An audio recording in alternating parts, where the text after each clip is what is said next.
CBN News traveled to Malaysia to discover the truth about the treatment of Muslim converts to Christianity. I joined some Christians on a hike through the jungle, about a 2-hour journey from the capital city of Kuala Lumpur. We wanted to investigate an isolated encampment where some Christian converts say they've been taken to force them to return to Islam. We're in thick jungle right now, about 300 meters from the re-education center. This is a private place. Few Malays are even aware that it exists. And we have to go through this thick jungle just to get there. So we'll go see what we can find.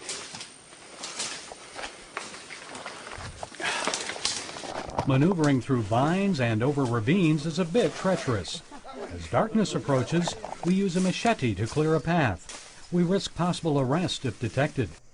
Finally, we see the camp through a clearing.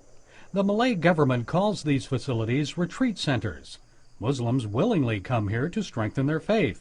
But in the Malay language, a sign just beyond the foliage calls this facility a purification center. And if staying here is voluntary, then why the tight security? A fence and barbed wire. Some Muslim converts to Christianity say they've suffered beatings and torture at centers like this one. We talked to one who refused to go on camera because of fear he would be taken back to one of these faith purification facilities. He only agreed to talk on audio if we changed his voice. Through a translator, he explains how religious officials tried to reconvert him to Islam. They were clearly angry, and they wanted to kill me. But they did not harm me physically. I know of many others who were. They force you to recite Islamic prayers and the Quran, to do all the things you're supposed to do as a Muslim. They're trying to force us to believe what we can't believe. These re-education centers come from the power of darkness. Another former Muslim, who we will call Nathan, lost his property, job, and family after officials learned he had become a Christian. He's hiding from the government, so we're also protecting his identity. He insists he'll never return to Islam and says his loss is gain. I've lost it all. Does it matter? I mean, Jesus has said in the Word, what we should seek for is everlasting treasure. Like for me, I've counted my cost. So I count my cost and, I don't mind paying for it, even if it means losing my life. We've joined these Christians for a midweek service. We've also covered faces to protect them. Most are Malay ethnics. Traditionally, Malays are Muslim. 5 years ago, there were less than 200 Malay Christians in the country. Today, there are an estimated 1,000 or more. That growth is a target of the government and its religious department. Last summer, officials halted the construction of this church building in Kelantan State.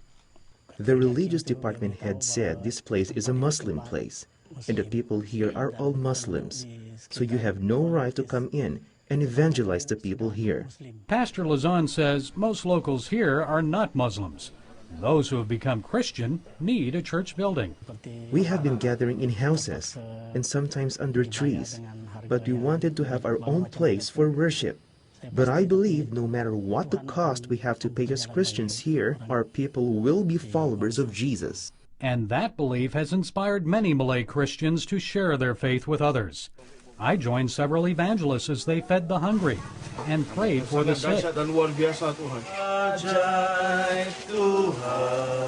This evangelist says angry Muslims beat him up and smashed his car. Yet he says he presses on because many of his countrymen are receptive to the gospel message. When I began to pray for the sick, we saw instant results sometimes. People were just amazed at the miracles. They wanted to hear about the power behind the healing, and they received Jesus so easily. These Christians from the Temiar tribe say Muslims lured some fellow believers in a neighboring village away from faith in Christ. I have a sister who was a Christian, but has become a Muslim now. Muslims came and gave them money, a house, and a regular supply of food. And what if Muslims come to their village? No way. This village will stand for the Lord. And remember Nathan, who lost everything when he became a Christian? He keeps busy these days sharing Christ with other Malays. Who is going to reach to my own people if it's not me? The joy in Christ transcends even persecution. The joy of loving Christ is more than anything else. Gary Lane, CBN News, Kuala Lumpur, Malaysia.